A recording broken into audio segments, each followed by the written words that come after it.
Hooey, it's windy today. I didn't sleep very well last night. I had a dream that an evil queen was making me eat a giant marshmallow. And then, when I woke up, I couldn't find my pillow. I got a lot of little stuff to do today, so I thought I'd bring you along.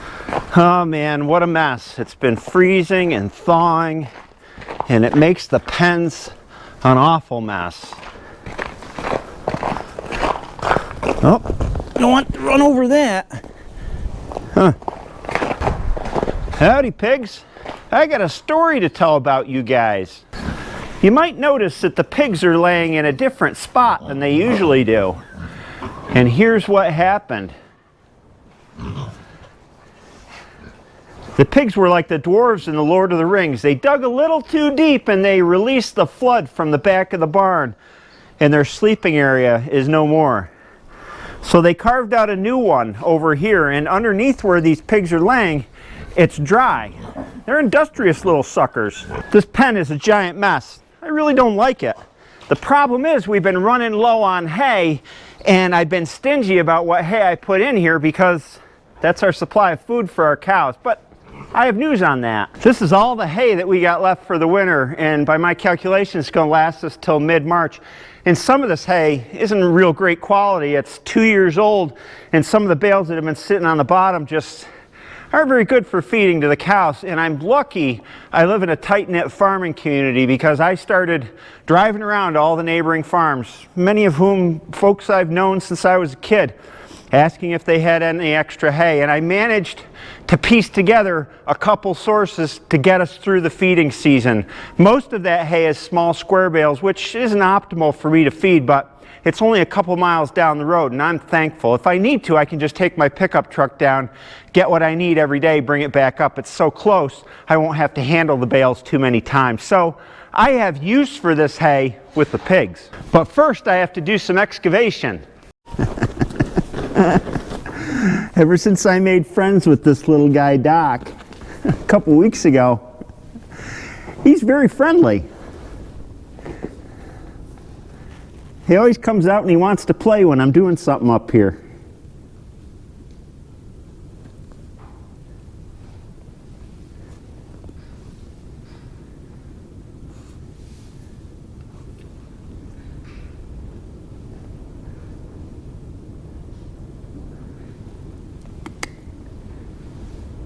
That's just the camera.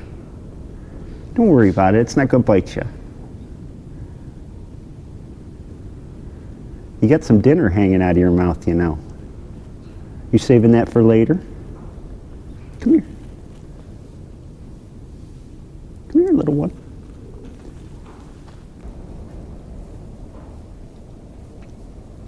You little goof, I got to get to work.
I gotta chase him out of here before I open the door, or else he'll follow me out.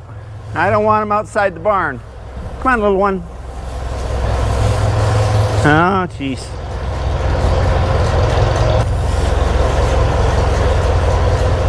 Come in. There you go. Come on. Come in. Out. We just want the little one out there. Come in. All right, little one.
All right, monkeys.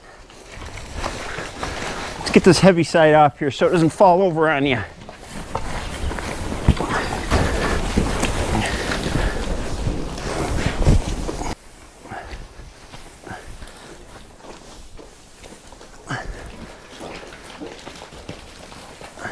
And that's all there is to it. I'm going to just leave it here and let them dig at it. I call it a hay bomb. Self-bedding pigs.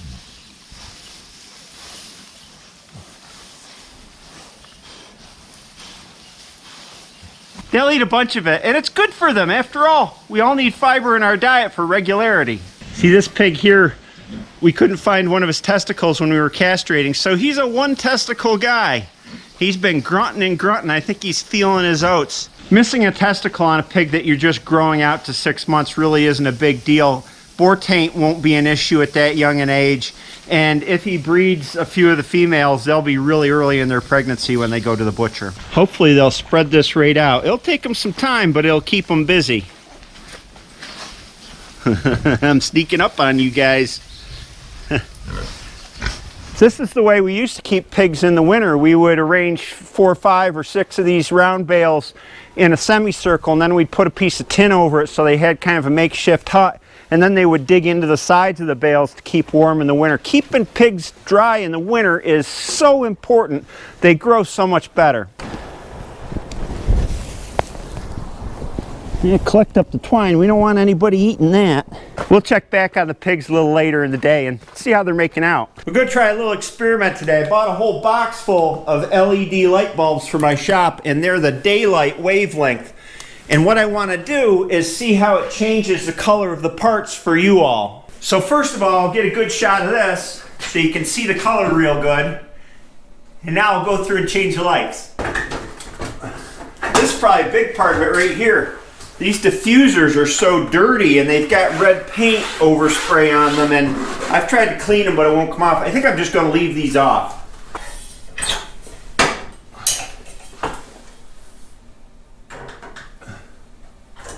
Alrighty, here we go. Flick the switch.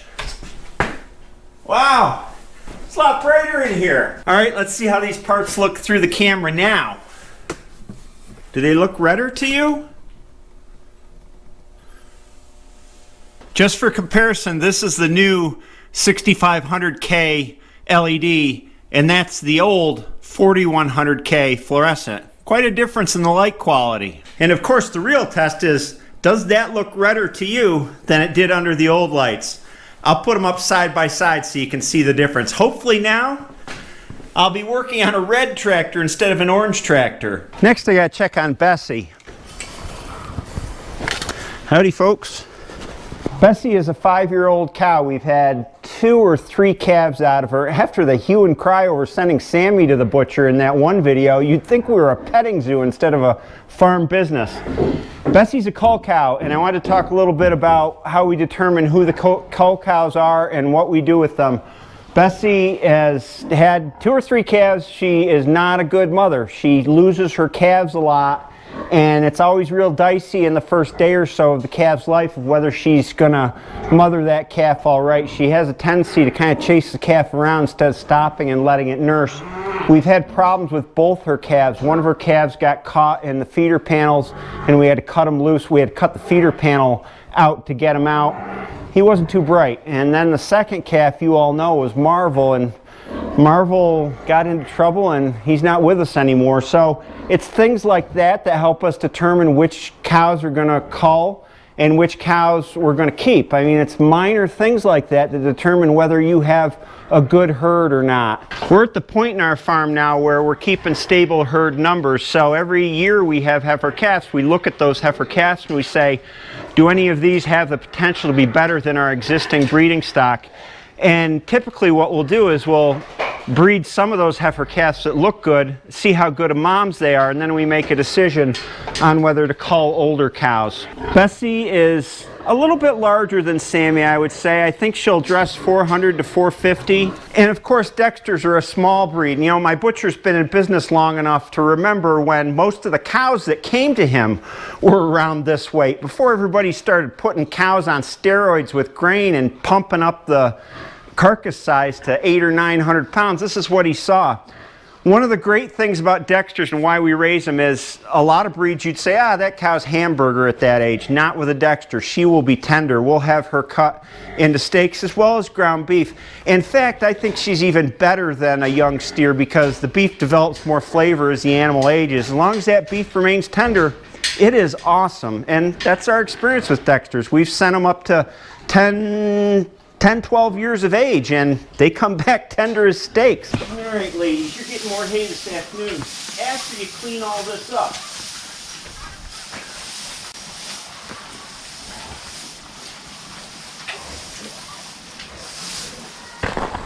wow, they got that down a ways already. Well, you pigs are happy, aren't you? You got lots to do today.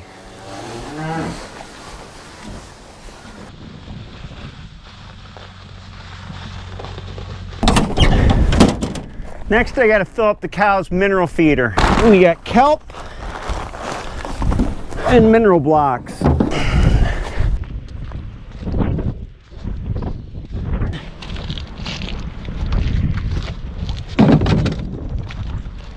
no pookie on there. And finally, kelp.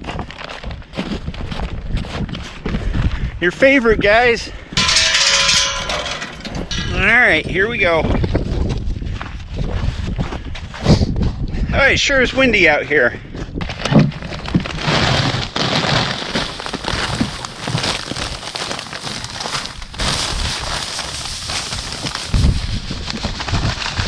Everybody's got to come check it out.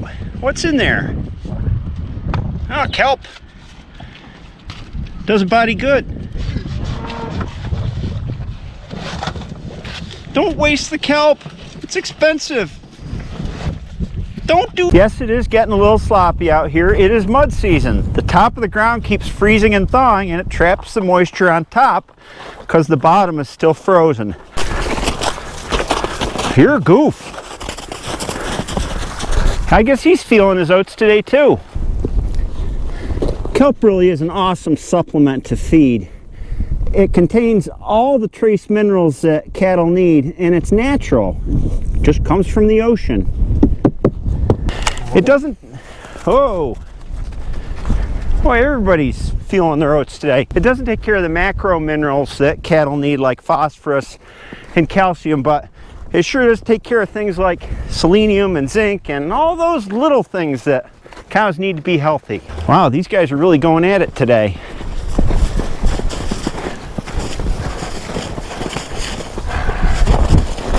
Oh!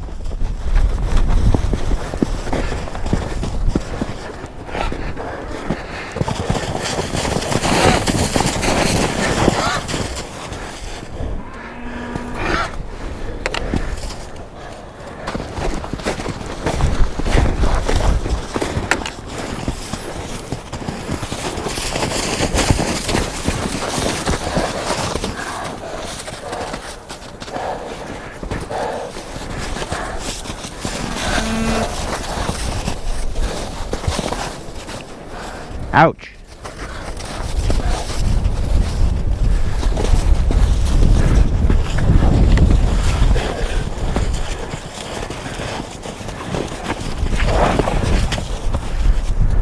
The bulls challenge each other from time to time like this. So far, Titus has always come out on top, the black one.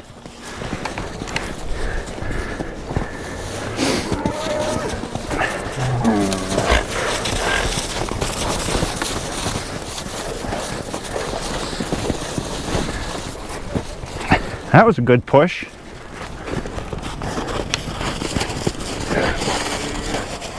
Well, crisis poop. Gotta lighten the load.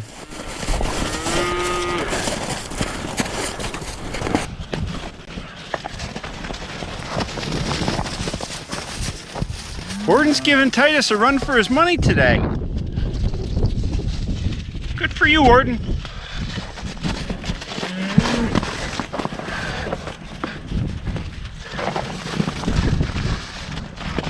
Oh!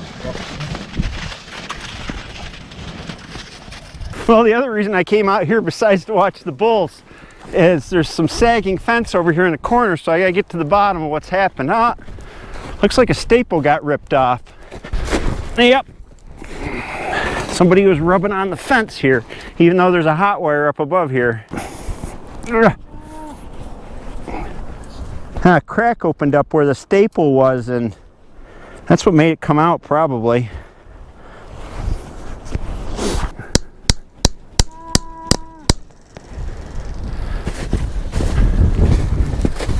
Geese are still going at it.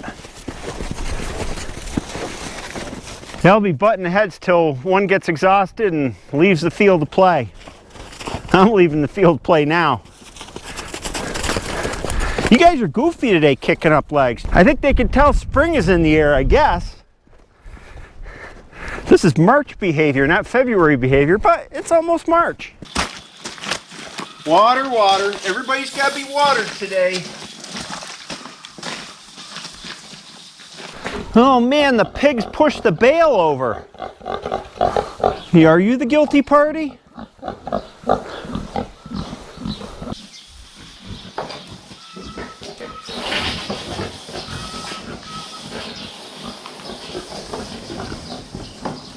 I guess I better count them and make sure nobody got squished. 1, 2, 12, 13. Well, that's good. There's the one who's still a gentleman over there.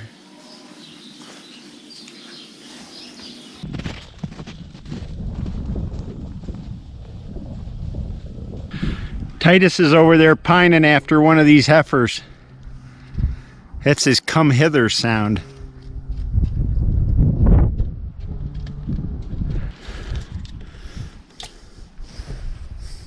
Oh no! I got a kink in the hose. Where's the kink?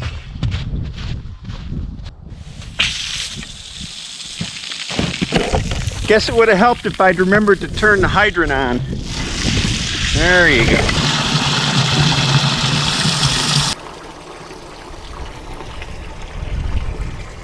You know, I'll bet the trees will be relieved when spring comes. You got to think about that one.